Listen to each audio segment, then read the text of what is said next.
Dear students, आप लोग का मेरे यूट्यूब चैनल नेक्स्ट डाउट का इसमें स्वागत है। इस वीडियो में आज हम लोग देखेंगे CBSE board 2021 class 12 subject maths के सैंपल क्वेश्चन पेपर का पार्ट ए का सेक्शन 1 का 9 to 16 क्वेश्चन का solution.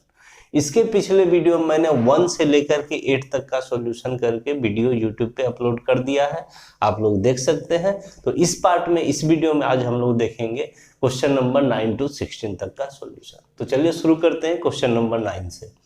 How many arbitrary constants are there in the particular solution of the differential equation dy by dx equal to -4xy y square such that y0 equal to 1। देखिए, आपको differential equation जो दिया है उसे solve नहीं करना है, solve करने को नहीं बोला गया है। सिर्फ आपसे ये पूछा गया है कि इस डिफरेंशियल इक्वेशन के पार्टिकुलर सॉल्यूशन में आर्बिट्रेरी कांस्टेंट कितना होगा, आपको यही बता देना है। शॉर्ट क्वेश्चन है, सॉल्यूशन करेंगे तो लॉन्ग होगा, सॉल्यूशन करना भी नहीं है, पूछा भी नहीं है। तो आर्बिट्रेरी कांस्टेंट बिना सोल्व किए पर्टिकुलर सॉल्यूशन में आप कैसे बताएंगे? एकदम क्लियर बता सकते हैं हम लोग। कैसे? देखिए, किसी भी डिफरेंशियल इक्वेशन का दो सॉल्यूशन होता है, दो टाइप का। एक होता है जनरल सॉल्यूशन और एक होता है पर्टिकुलर सॉल्यूशन। कोई भी डिफरेंशियल इक्वेशन अगर हम लेते हैं तो इसका दो सॉल्यूशन होता है। कौन कौन सा? एक होता है जनरल सॉल्यूशन और एक होता है पार्टिकुलर सॉल्यूशन। ठीक है, तो जो भी आर्बिट्रेरी कांस्टेंट होते हैं वो जनरल सॉल्यूशन में ही होता है, और पर्टिकुलर सॉल्यूशन में तो कोई आर्बिट्रेरी कांस्टेंट होते ही नहीं है। No arbitrary constant, no arbitrary constants. कोई भी डिफरेंशियल इक्वेशन रहे और अगर आपसे पूछा जाए कि इसके पार्टिकुलर सॉल्यूशन में आर्बिट्रेरी कांस्टेंट कितने हैं, आपको सीधा जवाब देना है 0। ठीक है, और अगर जनरल सॉल्यूशन में पूछा जाएगा तब आपको बिना सॉल्व किए ही जवाब देना है। कैसे? देखिए, जनरल सॉल्यूशन में अगर आर्बिट्रेरी कांस्टेंट पूछेगा तो अगर 1 डिग्री का ऑर्डर देखिएगा, ऑर्डर डिफरेंशियल इक्वेशन का, अगर ऑर्डर 1 का डिफरेंशियल इक्वेशन है तो उसमें नंबर ऑफ आर्बिट्रेरी कांस्टेंट 1 बोलिएगा। अगर 2 ऑर्डर का डिफरेंशियल इक्वेशन है तो उसमें नंबर ऑफ आर्बिट्रेरी कांस्टेंट 2 बोलिएगा। इसी तरह जितने ऑर्डर का डिफरेंशियल इक्वेशन उसके जनरल सॉल्यूशन में उतने ही आर्बिट्रेरी कांस्टेंट होते हैं, ये जवाब देना है।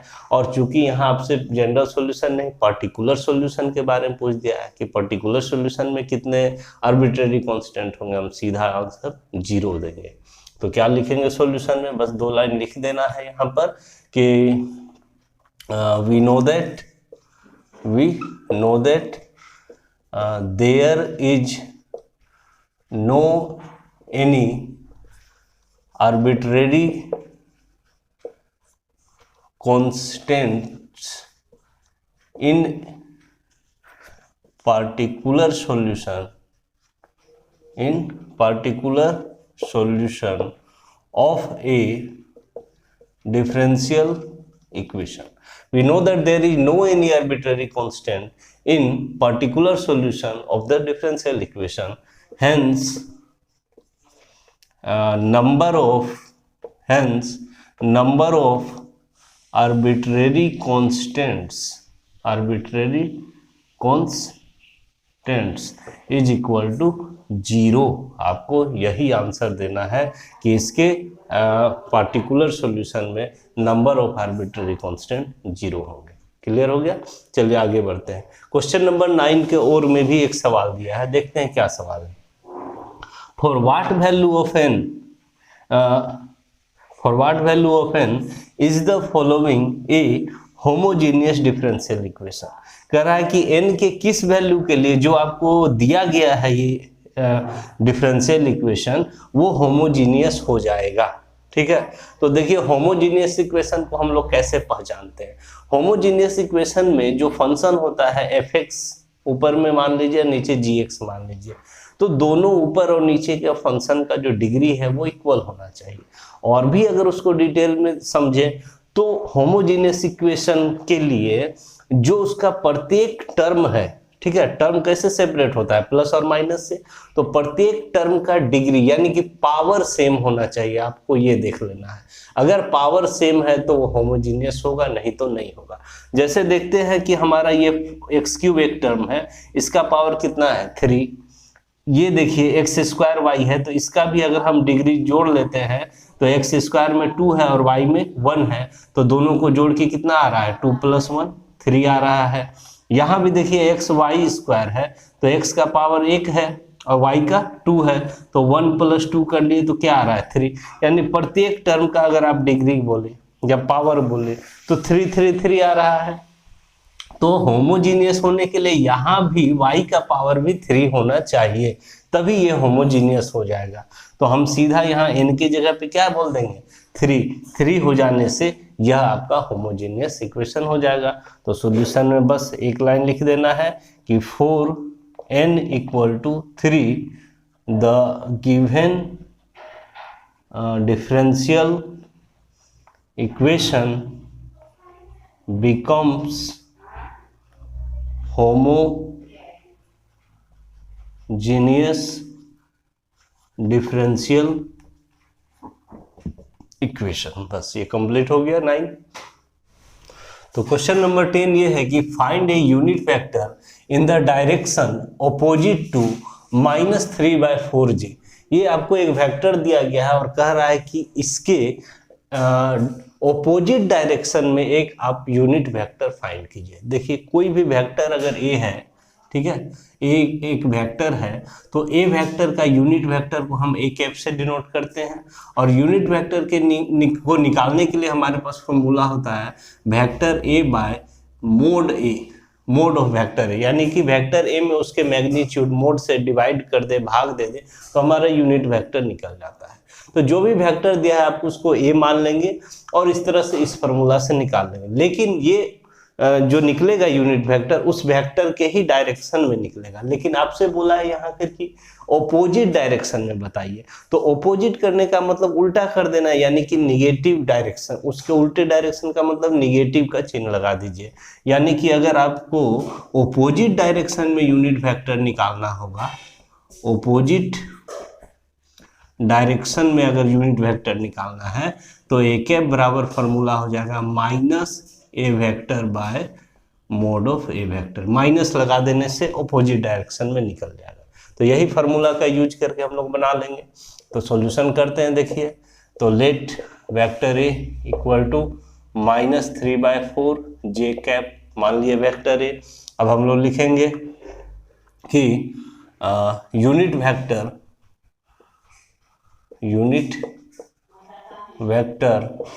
इन the opposite direction of vector A is given by, ठीक है। हम क्या लिख रहे हैं, unit vector in the opposite direction of A vector. A vector के ऑपोजिट डायरेक्शन में यूनिट वेक्टर कैसे होगा, तो ए कैप = फॉर्मूला हो जाएगा -a vector by magnitude of A vector, हो गया। अब यहाँ पर देखिए माइनस ए वेक्टर आपने माना है इसे, तो लिख देंगे -3/4 j कैप, और मैग्नीट्यूड निकालने का फॉर्मूला आपको पता होगा √x², जैसे कोई वेक्टर ये है xi cap + yj cap + zk cap, तो आपको वेक्टर ए का मैग्नीट्यूड निकालने का फॉर्मूला होता है √x² + y² + z², यानी i/j/k का जो कोफिशिएंट होता है उसका स्क्वायर करके सम कर देते हैं। तो उसी तरह से यहाँ देखिए i वाला तो 0 है, j वाला भी 0, j वाला ये है और k वाला 0 है, तो सीधे सिर्फ इसका ही स्क्वायर हो जाएगा, तो -3/4 का होल स्क्वायर हो जाएगा। अब इसे सॉल्व कर लेते हैं तो देखते हैं क्या आता है। तो ये हो गया -3/4 j कैप, और यहाँ हो गया -3/4 का होल स्क्वायर करेंगे तो 9/16, और 9/16 का √ निकल जाएगा 3/4, तो 3/4 j कैप बाय 3/4 कैंसिल हो गया, तो यही j कैप आपका क्या हो गया, आंसर हो गया। तो क्वेश्चन नंबर 11 ये है कि find the area of A triangle whose two sides are represented by the vectors 2i cap and -3j cap। आपको कह रहा है कि उस ट्रेंगल का एरिया फाइंड कीजिए जिस ट्रेंगल का दो साइड इस दो वेक्टर के द्वारा रिप्रेजेंट किया गया हो। जैसे समझ लीजिए कि कोई एक ट्रेंगल है ओ ए बी, तो आपका ओ ए जो साइड है वो वेक्टर ए से अगर रिप्रेजेंट किया जाए और ओ बी साइड को वेक्टर बी से रिप्रेजेंट किया जाता है, तो इस ट्रेंगल ओ ए बी का एरिया निकालने का हमारे पास फॉर्मूला है area of triangle O A B equal to होता है 1/2 एंड वेक्टर के क्रॉस प्रोडक्ट का magnitude 1/2 into cross product of two vectors और उसका मैग्नीट्यूड। अगर इसको निकाल के हम लोग 1/2 से मल्टीप्लाई कर देते हैं तो हमारा एरिया निकल जाएगा। तो चलिए शुरू करते हैं हम लोग बनाना इस सवाल को। हम मान लेंगे सबसे पहले जो इसे वेक्टर है, लेट वेक्टर है इक्वल टू 2i कैप। अब देखिए आई कैप के साथ जे कैप और के कैप नहीं दिया है, तो आप इसे स्टैंडर्ड फॉर्म में लाने के लिए 0 जे कैप प्लस 0 के कैप लिख सकते हैं।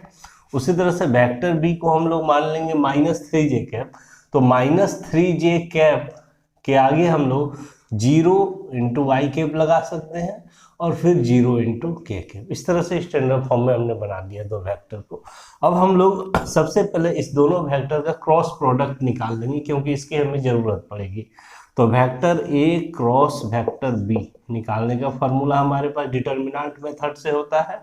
हम लोग यहाँ आई लिखेंगे, यहाँ जे और यहाँ के, और पहला वेक्टर में जो आई जे के का कोफिशिएंट है उसे आई जे और के नीचे लिख दिया जाता है। तो आई का कोफिशिएंट 2 है, जे का 0 है, के का 0 है। दूसरे वेक्टर में आई का कोफिशिएंट 0 है, जे का कोफिशिएंट -3 और के का 0। इस तरह से हो गया हमारा तैयार डिटर्मिनेंट। अब डिटर्मिनेंट को सॉल्व कर लेंगे हम लोग। तो सबसे पहले नियम है आई कैप लेंगे, फिर ब्रैकेट आई के सामने वाला रो और नीचे इधर से कॉलम में जो एलिमेंट है उसे डिलीट करके जो आता है डिटर्मिनेंट उसको सॉल्व करते हैं। तो हमारा बच रहा है 0 0 -3 0, क्रॉस मल्टीप्लाई कर लीजिए 0 इंटू 0 0 और -3 इंटू 0 0 ही हो जाएगा, ये खत्म हो गया। यहाँ का साइन देखिए ये प्लस होता है, ये माइनस जब हम डिटर्मिनेंट को सॉल्व करते हैं। तो माइनस जे कैप लेंगे और जे के सामने और इधर दोनों वो डिलीट कीजिए। आपके पास बच रहा है 2 0 0 0, तो 0 इंटू 2 0 और -0 इंटू 0 0 प्लस के कैप, और के के सामने इधर रो कॉलम और रो को डिलीट करेंगे। तो 2 0 0 -3 बच रहा है, तो 2 इंटू -3 -6 और -0 इंटू 0 0। अब ये देखिए तो 0 -0 0 और 0 इंटू आई कैप 0, ये खत्म। 0 -0 0 और माइनस जे कैप से मल्टीप्लाई करेंगे 0 को, ये भी खत्म, 0 हो जाएगा। यहाँ हो गया -6 -0 -6 और -6 इंटू के कैप यानी -6 के कैप। ये आ गया आपका दोनों वेक्टर का क्या क्रॉस प्रोडक्ट। अब हमें उसका मोड भी चाहिए, मैग्नीट्यूड, तो मोड भी निकाल लेते हैं।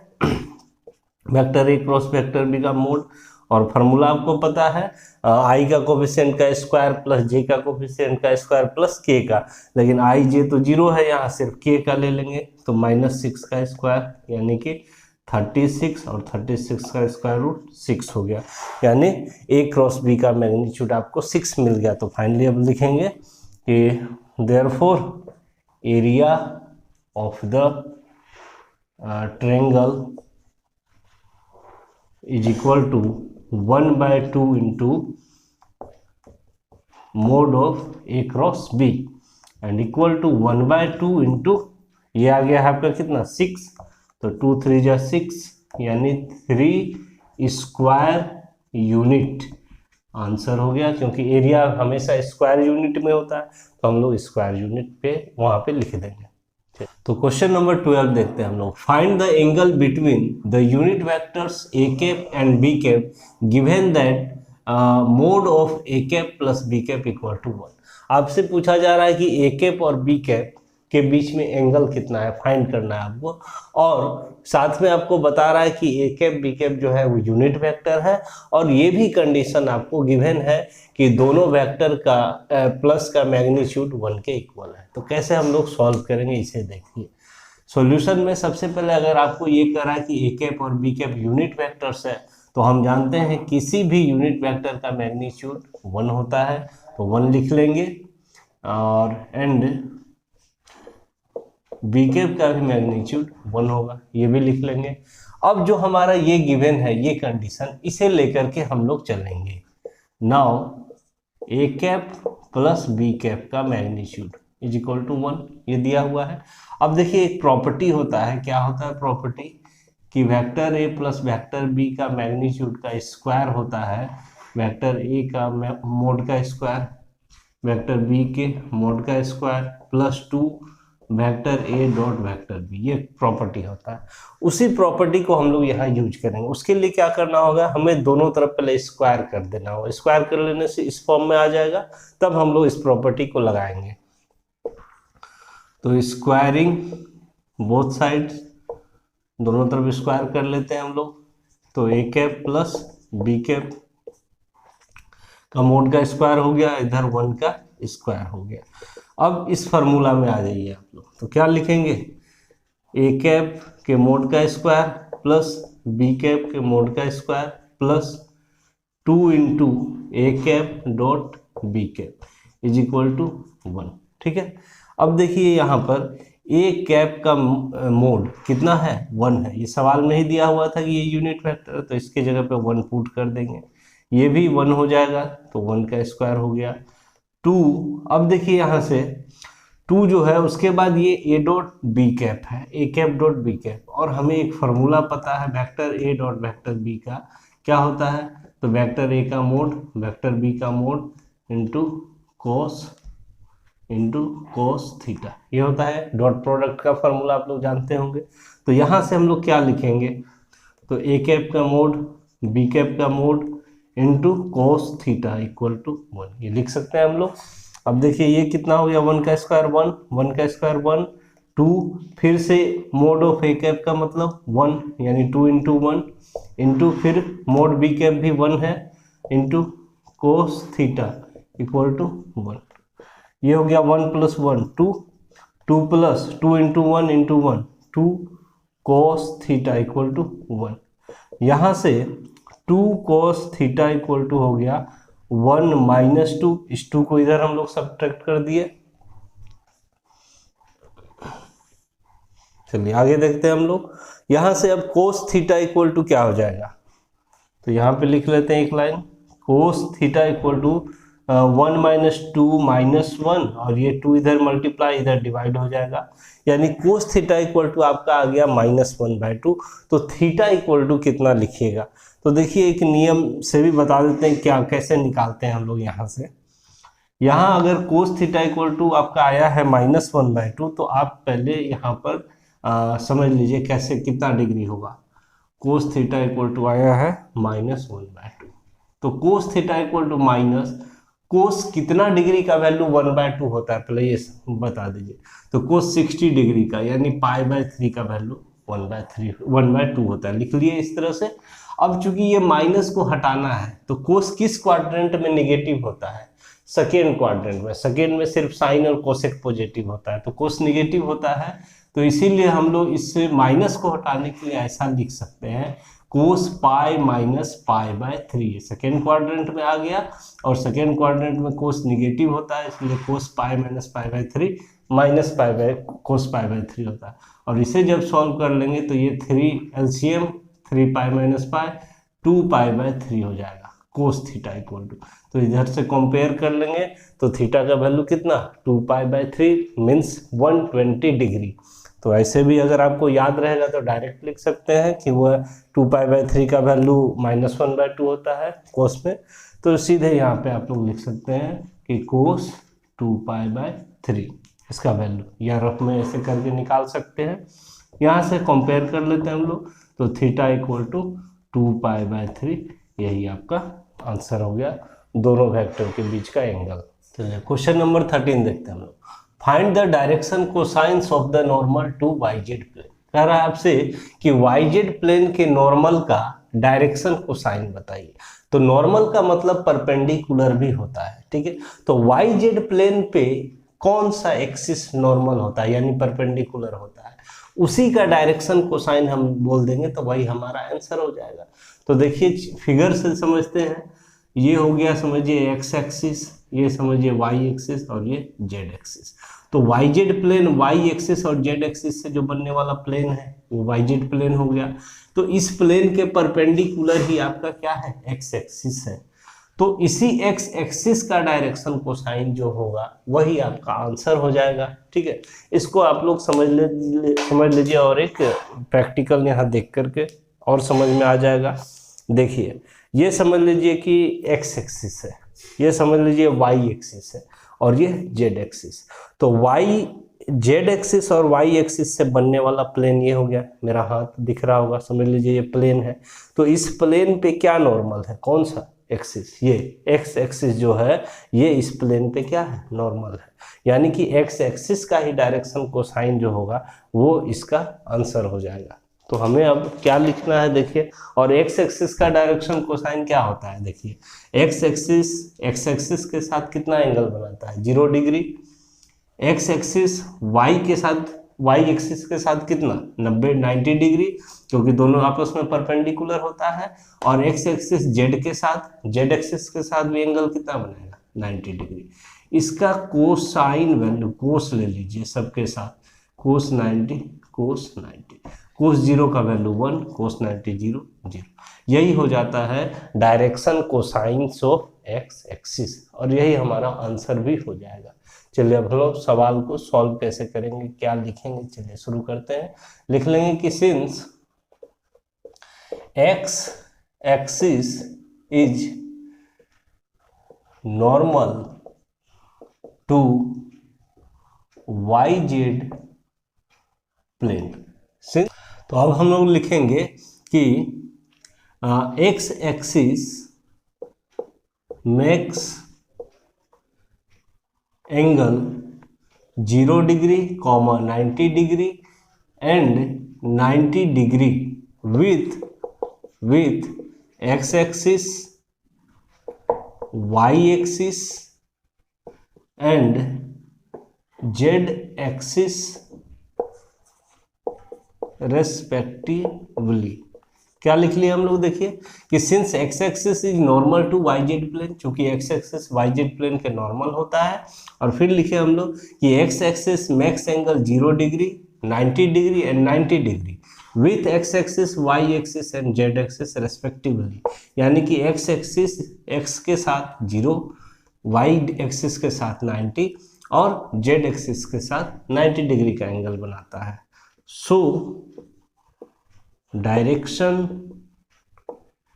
Cosine of x axis are, तब एक्स एक्सिस का डायरेक्शन कोसाइन क्या हो जाएगा, तो कोस 0, कोस 90 एंड कोस 90 हो जाएगा।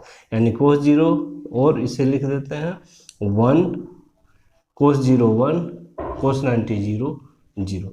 ये हो जाएगा किसका डायरेक्शन कोसाइन, एक्स एक्सिस का। और हम पहले ही बोल चुके हैं कि एक्स एक्सिस ही नॉर्मल है वाई जेड प्लेन के। तो फाइनल आंसर लिख देंगे कि therefore direction cosines of the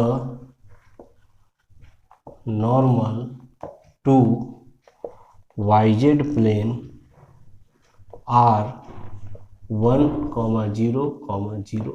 ये आपका आंसर हो गया। चलिए क्वेश्चन नंबर 14 देखते हैं हम लोग। Find the coordinates of the point where the line x + 3/3 equal to y - 1/-1 equal to z - 5/-5 cuts the X Y plane.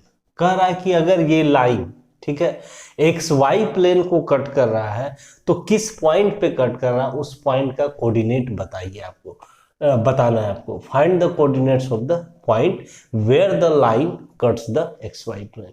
तो देखिए एक फिगर भी बना लेते हैं हम लोग समझने के लिए अच्छे से। ये समझ लीजिए एक्स एक्सिस है, इसे समझ लीजिए वाई और इसे समझ लीजिए। तो जो भी लाइन है वो ना एक्स वाई प्लेन को कट कर रहा है, समझिए कि एक्स वाई प्लेन से होके जा रहा है। तो फिगर में हम लोग इस तरह से बना देते हैं।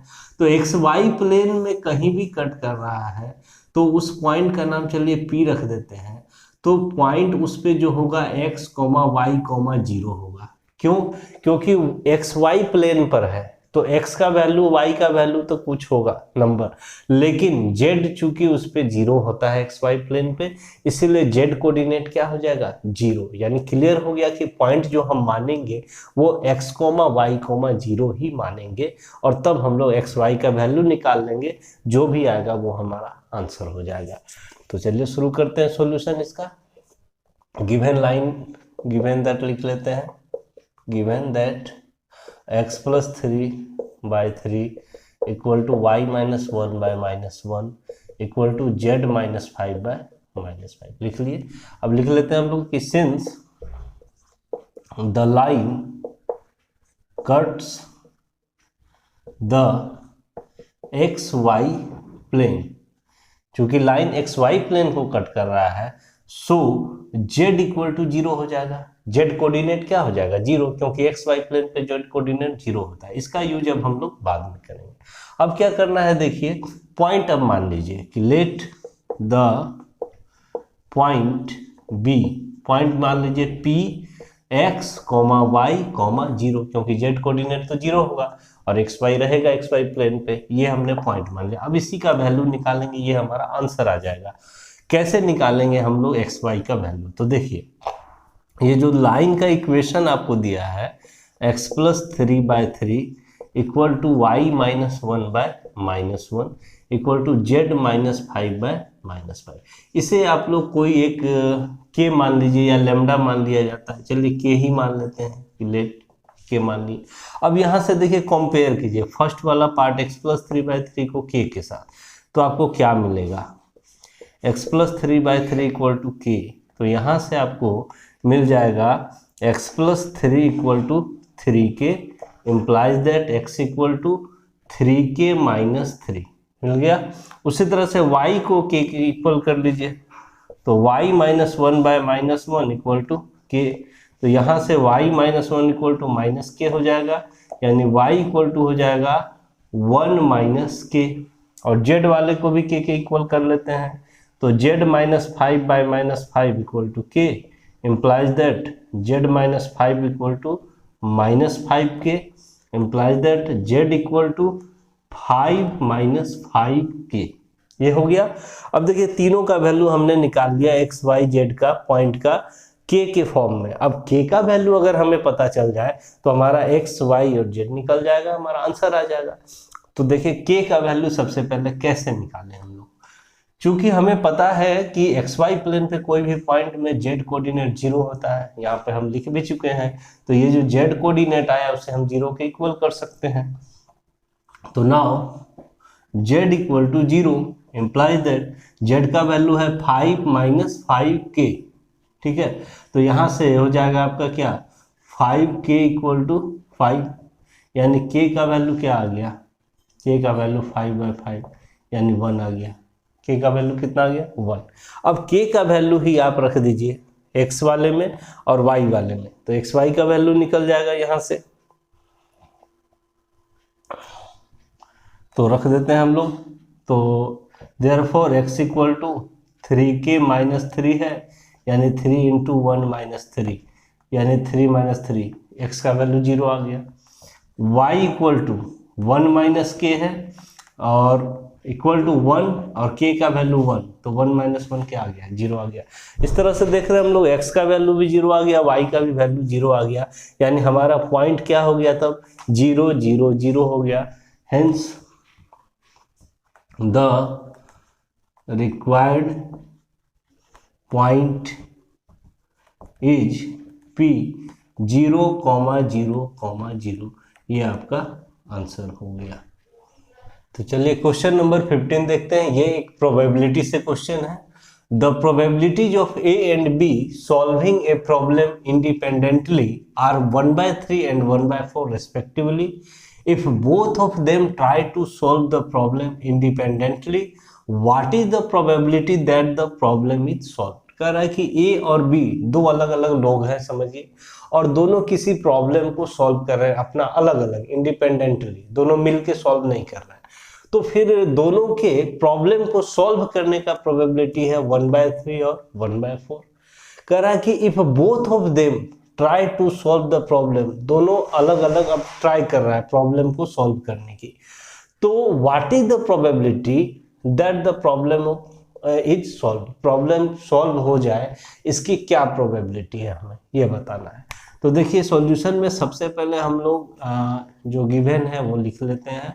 यहाँ पर कह रहा है कि ए का प्रॉब्लम को सॉल्व करने की प्रोबेबिलिटी 1/3 है और बी के प्रॉब्लम को सॉल्व करने की प्रोबेबिलिटी 1/4 है। तो हम लोग इसे मान लेते हैं probability of A equal to 1/3, ठीक है। ए के प्रॉब्लम को सॉल्व करने की प्रोबेबिलिटी 1/3 है एंड बी के प्रॉब्लम को सॉल्व करने की प्रोबेबिलिटी, यानी बी कोई आदमी है वो प्रॉब्लम को सॉल्व कर रहा है तो उसकी प्रोबेबिलिटी है 1/4। इसे हम लोग प्रोबेबिलिटी ऑफ बी से डिनोट कर देते हैं 1/4। अब आपको निकालना है कि probability that the problem is solve, ठीक है। प्रोबेबिलिटी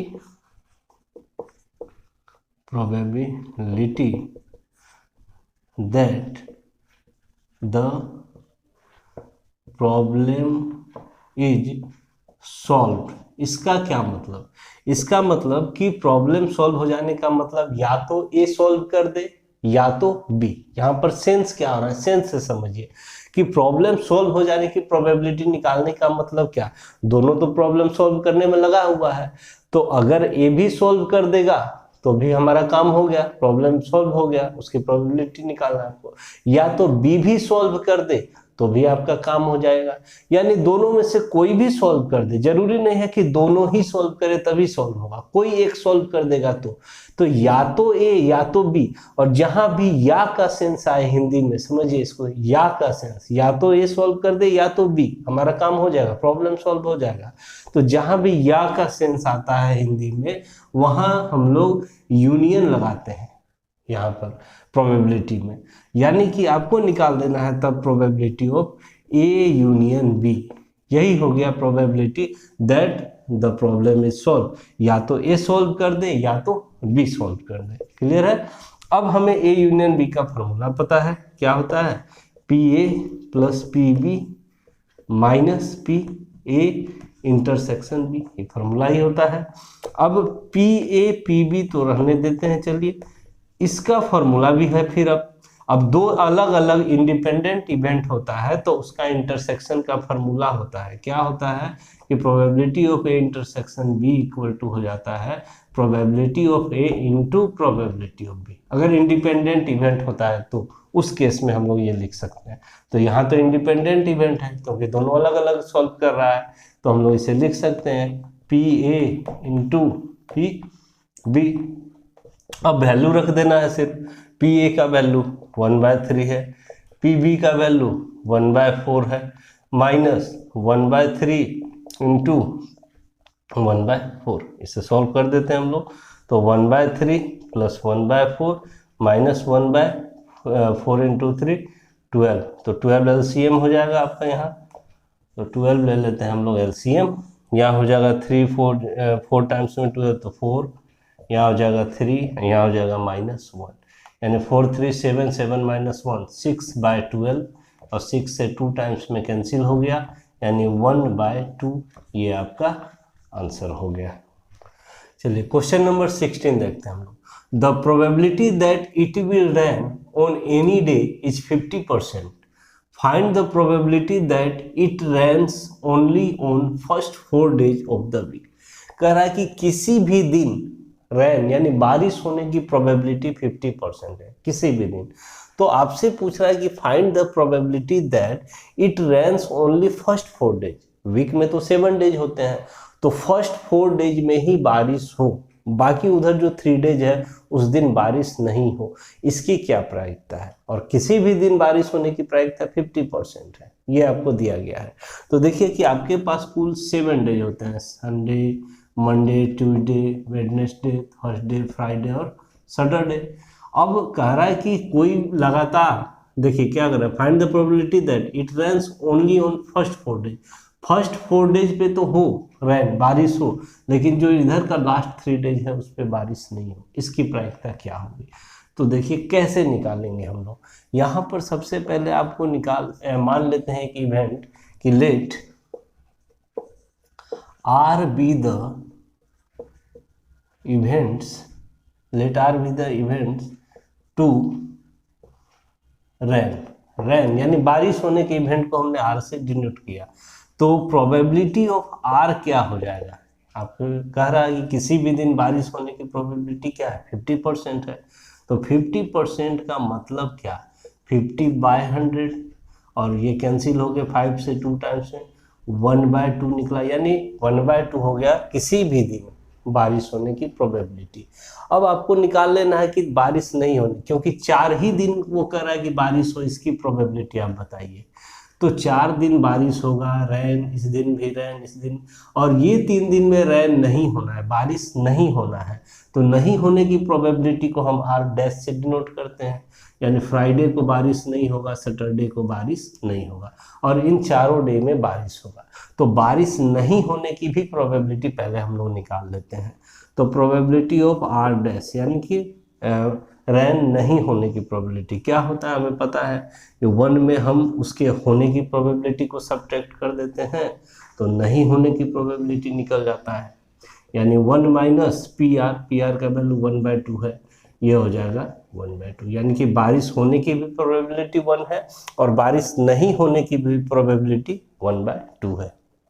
अब हम लोग लिखेंगे कि प्रोबेबिलिटी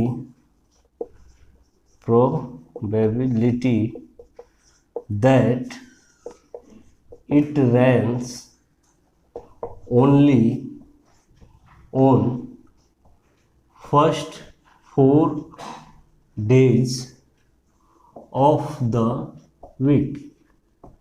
इसकी प्रोबेबिलिटी किसकी निकाल रहे हैं कि probability that it rains only on first 4 days of the week, week के फर्स्ट 4 डेज में बारिश हो, इसकी प्रोबेबिलिटी। तो क्या होगा देखिए, यानी कि संडे को बारिश होगा और मंडे को बारिश होगा और ट्यूसडे को और वेडनेसडे को, फिर और थर्सडे को बारिश नहीं होगा और फ्राइडे को नहीं होगा और सैटरडे। बार बार हम एक वर्ड पे जोड़ दिए, और हिंदी का वर्ड और, ठीक है। और जब भी आपको प्रोबेबिलिटी में और वर्ड आए सेंस, तो वहाँ पे आप ना इंटरसेक्शन का यूज कर लेंगे, या के सेंस में पिछले सवाल में मैंने बताया यूनियन का यूज करेंगे, और के सेंस में इंटरसेक्शन का, ठीक है। ये इसका मतलब और का सेंस यहाँ आ रहा है कि संडे को हो और मंडे को हो और ट्यूसडे को भी बारिश हो और वेडनेसडे को भी बारिश हो और थर्सडे को नहीं हो, फ्राइडे को नहीं हो और सैटरडे को नहीं। यही प्रोबेबिलिटी हो जाएगा 4 दिन बारिश होने का और 3 दिन नहीं होने का। तो क्या लिखेंगे? Probability of R intersection R intersection R intersection R, ये 4 दिन बारिश होने का, फिर इंटरसेक्शन R डैश यानी कि नहीं होने का, फिर 5वां दिन बारिश नहीं होने का और 6ठा दिन बारिश नहीं होने का। और इंटरसेक्शन को प्रोबेबिलिटी में हम लोग इनटू से ये करते हैं अलग अलग। तो यहाँ पे हम लोग कर लेंगे PR, फिर इनटू मल्टीप्लाई का साइन, फिर PR, फिर इनटू PR इंटू PR, 4 बार ये हो गया, फिर PR dash into PR dash into PR dash, ठीक है।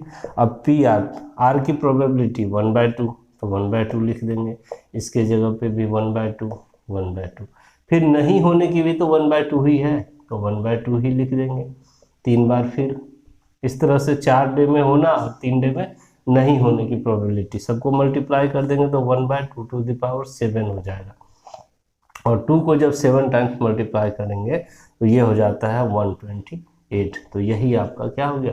आंसर हो गया। तो इस वीडियो में आज हम लोग देखें सैम्पल क्वेश्चन पेपर के पार्ट ए का सेक्शन 1 का क्वेश्चन नंबर 9 से 16 तक का सॉल्यूशन। अब हम लोग इसके नेक्स्ट वीडियो में केस स्टडी वाला क्वेश्चन को सॉल्व करेंगे।